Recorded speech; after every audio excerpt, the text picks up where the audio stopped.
Hey, what's good with the Bulls fans? Yeah, I know what's up. Uh, here to talk about that game last night. Now I'm very disappointed in, I guess you could say, coaching. Most of the lineups that they was using, man. Like the lineups, bro. The lineups we keep using. It's like I know you're trying to find a good fit for everybody, but campaign. I don't know what the love affair is with campaign and Hoiberg, but it seemed like campaign played more minutes than Chris Dunn. And I know Chris Dunn was in foul trouble, but I mean, it's the third game of the season. He hasn't played all year, and we need that win. Also, with Chris Dunn playing, it's like, bro, you could play Antonio Blakeney. You know what I mean? You could play a lot of other players. You can play Ryan. Ryan's been playing great. He's been averaging like what 7, 8 assists. Like to me, that's what you need from your backup point guard. And he's been hitting the open three. So I mean, it's like I don't know what the love affair is with Campaign and Hoiberg. But it seems like there's something there that's it's really weird because he's a bad player. Same thing with Lopez. I mean, I know what the attraction is with Lopez. He's a great guy. He's a nice guy, and he helped the team last year. Also, he's under a huge contract. Um, but he shouldn't play either. Like those guys are hurting your team, and it's clear. Like if Robin Lopez goes out, gets 3 fouls in 6 minutes. Like what genius is leaving him in the game? What genius wants to put him in the game a whole lot more of that game? Like at this point, you cut your losses because he's losing points. You know what I'm saying? He's losing in every way. You know, I think he had offensive fouls, defensive fouls. Like the guy had 5 fouls in like 10 minutes and 2 points. But this is who you still have out there. Like you leaving him out there. Like that's bad coaching, bro. Like what are you doing? Why is he like this? Seems like a joke. Like what is he doing?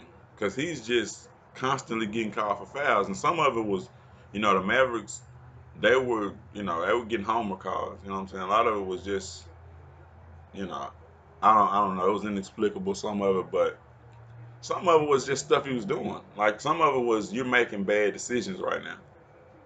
Like come on, man. But I mean, almost to the point it was like they was trying to show him like, yo, it's a new league. It's almost like they were trying specifically to show him like, hey, it's a new league. You can't touch them. Don't touch them. You know what I mean? Like every time you touch them, no, don't touch him. You know what I mean? He's Robin Lopez. Like we'll call fouls all across his head. They don't. So I mean, but as a coach though, you kind of have to like, oh wow, this is happening. He's got 3 fouls in 6 minutes, and he's Robin Lopez. So yeah, you can come out. You can come on back out. You know what I mean? Like I don't know what was going on, but he left Campaign and Robin Lopez in the game way too long, and you saw the score just change as they stayed in the game. Score just kept, continuing to dwindle in their, in our, you know what I'm saying, dwindle away in their favor, and he just leaving these guys out there. You know what I mean? Blakeney, I think Blakeney got the fewest minutes all season, which is a really bad sign. I don't want to call for Hoiberg's job right now because I can't think of anybody better to replace him with that's not in college. You know what I mean? Um, but if I could think of somebody better to replace him with, I would be thinking. I would be thinking hard because what I saw last night was we got the talent. We definitely got the talent. Jabari is starting to get his legs, no doubt about it. Jabari's starting to get his legs and he's starting to get his confidence and his flow in his team. You know what I'm saying? You can see it and it looked good. You know what I mean? It looked good, but he still didn't look like it was perfect. That's why I saw he's still room for improvement. Like I think he's just gonna improve at some of the stuff he was still, struggling with. But he's almost ready to come into that starting lineup. And you know, that's probably all I want to talk. I mean, his defense is still a work in progress. I'm hoping he's working. You know what I mean? Like, people keep going back to that quote about defense.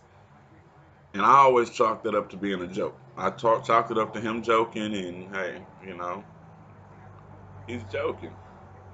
That being said, there are always players on each team that don't play defense. Um, on this team, I think everybody needs to play defense because nobody is perfect, at defense. And nobody's just elite other than Chris Dunn. And, he's got to work his way into it because right now, one game in, he looks like. So, on to Chris Dunn, I guess. Chris Dunn missed the first two games, if I didn't already talk about him. He missed the first two games, and I mean, he basically missed the third game, too, because he was in foul trouble most of it. And when he was in the game, he missed a lot of shots. Well, I don't know. I didn't look at his numbers, but what I think was him missing, floaters and runners and stuff like that. I think he made a layup I saw. He had 9 points. When I saw him have 9 points, this is what I'm saying. I was like, whoa, where did he get 9 points from? You know what I'm saying? Like I didn't even see that. He got 9 points. Like I remember a layup, and he probably got fouled, went to the free throw line or something. I don't remember him hitting a three. I remember him pulling like two or three threes. He shot it, but he missed it. He missed it. So he was off last night, and that might be just because just coming back, probably been up all night for 2 or 3 nights or whatever he's been doing. You know what I'm saying? He's got a new baby, so that might have had a lot to do with that. I give him a pass. I can't give Coach Hoiberg a pass for like leaving Cameron Payne and Robin Lopez out there because we have other players. Like you could put Ryan out there. You know what I mean? That's just my opinion. Like I don't know what he thinks Cam Payne is gonna be, and like I don't think anybody else knows. That's the problem. Like it's not that other people are high on him. Like I remember people were high on Antonio Blakeney from last year, and I didn't know why because I didn't see the video yet. But Blakeney was something to be high on. You know what I'm saying? Once I watched it, it was like, oh, okay. I see it. I see. Okay, I see it. Took a second, but okay, I see it. I see it. He's got a swag. He scores. You know what I'm saying? Athletic, pretty big for a point guard if he was playing that. So yeah, I can see it. But then you go to a guy like Cam Payne, who's short or on the shorter side for an NBA player. He's not really physical, not tough, not even tough as Isaiah Thomas. You know what I mean? He's not even like offensively tough. In fact, offensively, he's weaker than he is defensively. But he makes a decent pass every now and then. Like, what point guard that makes it to the NBA doesn't make a decent pass every now and then? Like, I don't even understand why people compliment him. But he's scared to shoot the ball. You rarely see him shoot the ball without seemingly somebody telling him to shoot the ball. Somebody handing him the ball and being like, shoot shoot this one right here. Make sure you pull this up. So, he never really like goes and look for a shot. That's a good shot. You know what I mean? Now I ain't gonna say he never does it at all, because he does it. It's just a horrible shot. It's usually a horrible shot. He might run to the hole for a layup. But understand, like, it's not gonna be he's running and he gives you a hesitation, then he gets to the hole and expects that there's gonna be a big, huge guy there to block your shot. No, he doesn't do that. He runs straight to the hole and he'll try to just lay it up, and either he'll get beat or he'll just miss it. You know what I mean? That's Cameron Payne. There you go. That's my Cameron Payne impersonation. So, yeah, I don't get it. Ryan Archdiakono, I'm like, he's gonna play. He seems like an NBA player. You know what I mean? He's out there. He's tough. He's confident. He's gritty. You know what I mean? He's gritty. And I know like I'm not bagging on Cam Payne's heart or will or anything. I'm bagging on his skill, his ability, and you know what I'm saying? He shouldn't be in the NBA. And his confidence. I think his confidence lacks more than all of the other stuff. You know what I mean? Because he's not the type of player who's gonna go out there and know what he's gonna do. You know what I mean? When you see him, he doesn't look like he knows what he wants to do, unless it's passing to somebody else. You know what I'm saying? You put him in the pick and roll, he's not shabby. He's not shabby. You know what I'm saying? Because at scoring he is. He's not gonna score. But at passing it to that guy, when they're not expecting it right now, like when you haven't done it 3 times in a row already, yeah. But I mean, the proof's in the pudding. Ryan had what, like 15 assists in 2 games or something like that. Maybe like 15 assists, maybe more than that. Man, Ryan was dishing, you know. And when he needed to, when he was open for the three, guess what he did? Hit it.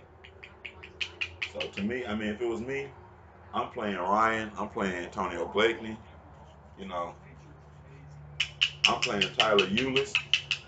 I don't know where Tyler Eulis is, but I mean, I understand he might be trying to get acclimated to the whole offense and what the coaches want to do. So I'll give that like a month or maybe a couple weeks. But I mean, right now it's like they're hanging their head on Laurie marketing, and I I don't see why, because you got Zach LaVine. In case y'all ain't know, Zach LaVine's averaging 30 something points a game. I ain't gonna say the number because he's still going higher. He's going higher every game, and I'm telling people on all these videos, he ain't played his best game yet. He keep playing games that are like hit and miss, hit and miss. It's not consistent all the way through. But what is consistent is that he's improving every game with it. You know what I'm saying? It's getting better, even though, it's 34 points and another loss. You know what I'm saying? It's because, first off, that comes to coaching too. Like, why would you take Zach LaVine out at the end of the game and just give up all hope on everything? Like, I don't get what they do. Sometimes it seems like they're trying to tank, but we're gonna see. I mean, it's a lot of season left, so like we'll get to see. Um, I mean, by All Star break, you should probably know what the best solution is going forward. And to me, like, you got talent now, bro. You should be able to, coach these guys to some wins, especially against like who we played last night. They're tough because they're confident. They got their new little player, but they're not a better team than us, and we're supposed to beat them. You know what I mean? We had them just like we had the Pistons. We really supposed to beat the Pistons. Like that was just, absurd. So I mean, some of these are starting to look like, oh, that's just coaching. That's simply coaching. If another coach was there, that's a win. You know what I mean? With another coach, that's a win. Brad Stevens, and I ain't saying we need Brad Stevens, but with Brad Stevens, that's a win. That's a win easy. You know what I mean? Last night and against the Pistons, those wins.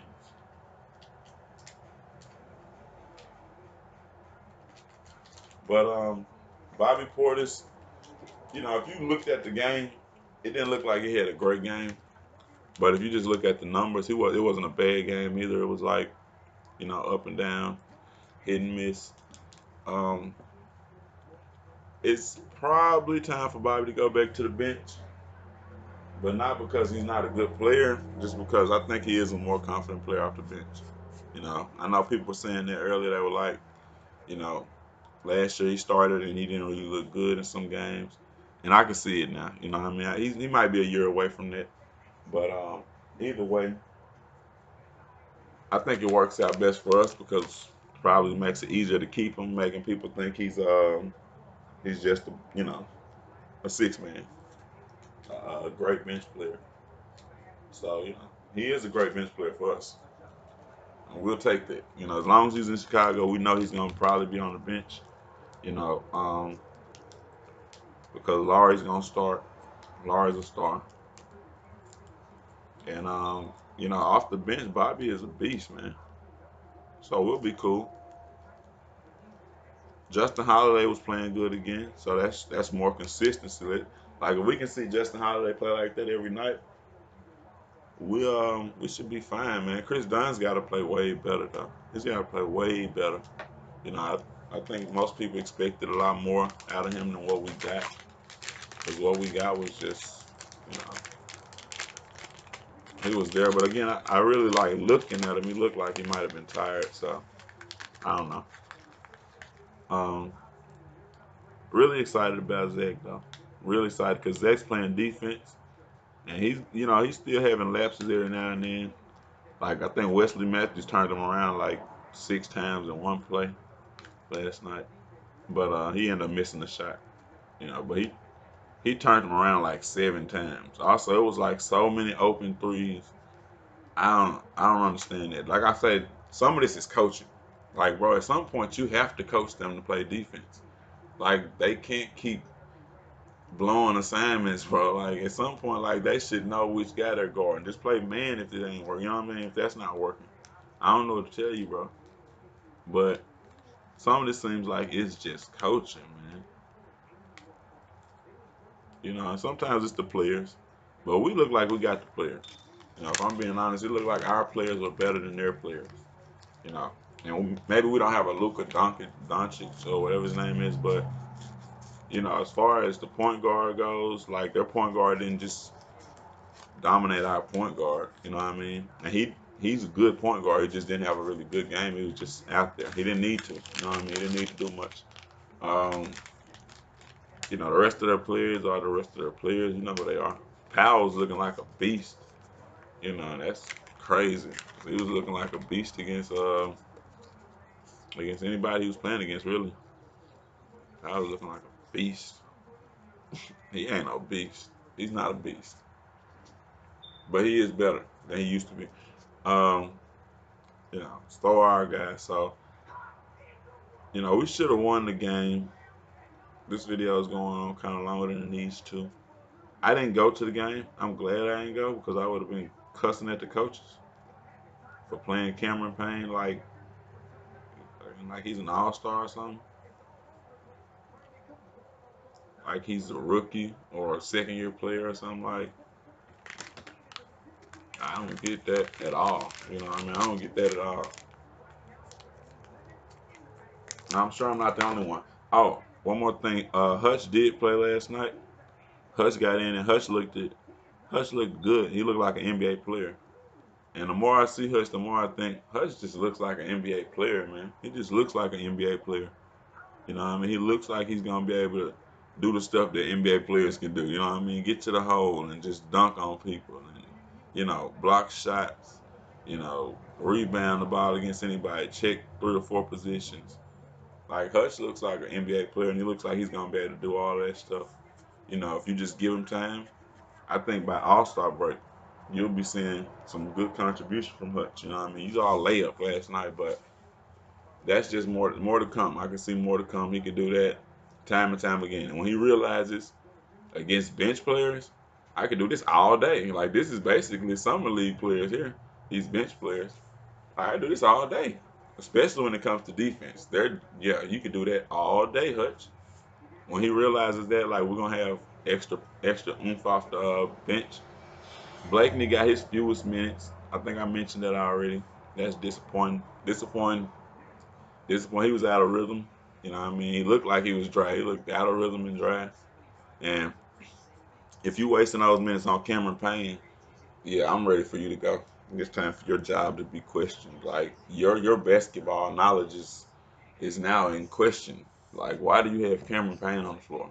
Don't say to run the offense because Bobby Portis to run the offense. You know what I'm saying? If that's the case, like they letting everybody run the offense. So like, nah, Cameron Payne, there's no excuse for him being on the floor that much. You know what I mean? In a game where Chris Dunn is healthy and Ryan Archie's right there, and they've played good. I don't get it. I don't get it. But 3 losses to 3 teams that we probably should have beat. You know what I mean? We proven we could beat them teams. In that game, we proved it. You know what I mean? Like 41 points against Philly. That really wasn't crazy. What was crazy is the shot selection for the rest of the game. You know what I mean? The shot selection that we used for the rest of the game was crazy. Same thing with last night. Shot selection at some point, it just got out of hand. You know what I'm saying? It got crazy. It was like, what are we doing? Like, it don't look like we have an identity. We know what we want to do. Um, Unless we're giving the ball to Zach LaVine. And that's getting better. But the first 2 games, it was looking like, the shot selection is hit and miss sometimes. So, and he was hitting last night. Zach's what we thought he would. I thought he was gonna go for 40. He could have. He should have if the coaches would have played it right and coached him right. You know what I'm saying? Made it clear. Go to the hole, get your buckets because The boy's amazing. The boy's nice. You know what I mean? He's real nice. And it's like it's getting there. You know what I mean? You ain't think what you want to call nice. You really ain't think what you want to say is, ooh, he nice, he boy right. Nah, nah, nah, not yet. You know what I'm saying? And also, I just got to throw it out there. Y'all probably seen it. He's the third player ever in Bulls history to record two straight 30-point games. I don't know about three straight to start the season. You know who one of them players is. So I ain't saying he MJ at all, in no form or fashion. Cause you know what I'm saying, he's Zach LaVine, and we still got to see what he gonna be. You know, what I mean, he's young. I know he's younger than what Mike probably was when he won his first championship, right? Okay, so he got plenty of time, all the time in the world. So let's just see how everything plays out. You know, the thing about Zach is he's got Chris Dunn with him. You know, Jabari Parker's starting to look like, even if he's just on the bench, he gonna hit 20 a game. He looked like he's gonna start hitting 20 a game easy. But he really starting to look like what I thought we was gonna get in the first place. So that's exciting. That's really exciting because if those two players come out and play like they can play, you know, when we get Laurie back, like, run and hide, man. Run and hide when we get Laurie back. Trust me. Because Wendell's gonna be developed more. And you seen him last night. He's looking confident now. He's taking jumpers quick. Not asking people first. He was asking people the first two games. He was like, "Hey, can this one?" Yeah, but yeah, we ready. We ready. We coming back on three, but it's just weeding out, things that we don't need. Because if we keep coaching like this, we're gonna find us a good coach that's gonna lead us to a championship. I believe in Hoiberg because last year he was able to take some, scraps and he was able to get it down the road. But this year he ain't got scraps. He got a 30-point a game score. He got, players on the bench who are hitting 10, 15 points, just regularly. If you're coaching them right, you know what I mean? If you put them in the positions they need to be in, like you saw when Antonio Blakeney was just sitting over there, spotted up for three, perfect position. He gets it, he hits it. He's Antonio Blakeney. You can count on him. You can count on him to do this stuff. Like you know what I'm saying? The stuff that he's gonna do. If you hit him while he's cutting to the hole, he's gonna finish that play. You know what I mean? Usually or he get fouled. You can count on him. But you gotta put him in the right positions to be successful. You know what I mean? Like, and he missed I think two free throws last night too. That was trash, but he was cold. You know what I mean? That was the other thing. Like you can't leave these guys cold and let campaign get hot. Let campaign get warmed up so he can be campaign. Like I don't get it. I don't get it. But we in that process, we're gonna find something in this, you know what I'm saying? If it's another coach, because a backup point guard is still needed. I think it's gonna be Tyler Eulis. I hope it's Tyler Eulis. I always like Tyler Eulis. He's played with great players, so he knows how to play with great players. You know what I'm saying? He's played with players who are already considered better than him. So he's not the number one option. And he's made that work. And you know what I'm saying? I know he knows the value of digging in defensively. So, you know. Plus I just think he's all around more talented than every other point guard other than Chris Dunn on the team. Like that's easy. That's easy. You can look at all the footage, high school, college, any footage, NBA footage. Tyler Eulis should be killing all of them. So all of them lumped together. So, we'll see how everything shakes out.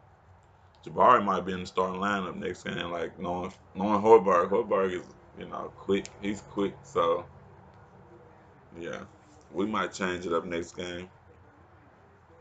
And just probably just to give Bobby more, more confidence off that bench doing what he does. In a more comfortable role because I feel like when he's out there with Zach and those other guys, he probably does get kind of, like I'm third option, you know. But off the bench, he comes in with that first option mentality and he just goes straight to work, So, we'll probably bring him off the bench next game. We'll see if the coach is thinking right. But if they were thinking right, campaign would already been off the team next episode though. So I ain't even rolled up.